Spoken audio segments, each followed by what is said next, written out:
సన్న రకాల సాగుపై ప్రోత్సాహం సన్న రకాల సాగుకు ప్రోత్సాహం అయితే ఇస్తున్నారు. రైతుల అవసరాల మేరకు విత్తనాలు మంత్రి తుమ్మల నాగేశ్వరరావు.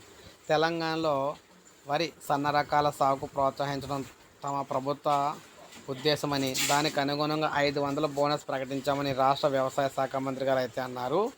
అయితే అధికారులు దీనిపై రైతులకు అవగాహన కల్పించాలని చెప్పారు. వానాకాలం సీజన్లో రైతుల అవసరాల మేరకు విత్తనాలు అందుబాటులో ఉంచేలా చర్యలు తీసుకుంటామన్నారు.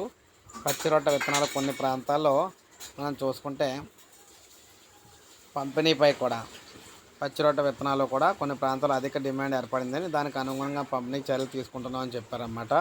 సో ఏది ఏమైనా మొత్తంగా చూసుకున్నట్టయితే క్వింటాకు 500 రూపాయల బోనస్ అనేది సన్న రకాలకు అయితే ఇస్తున్నామని, సో అందువల్ల సన్న రకాలు పండించేందుకైతే ఇంట్రెస్ట్ చూపాలని చెప్పేసి చెప్తున్నారన్నమాట. సో ఇది తెలంగాణలో ఉన్న లేటెస్ట్ అప్డేట్ బోనస్ రైస్, మనకి ధాన్యానికి సంబంధించిన బోనస్ సంబంధించి ఒక లైక్ చేయండి, సబ్స్క్రైబ్ చేసుకోకపోతే మన ఛానల్ సబ్స్క్రైబ్ చేసుకొని ఫాలో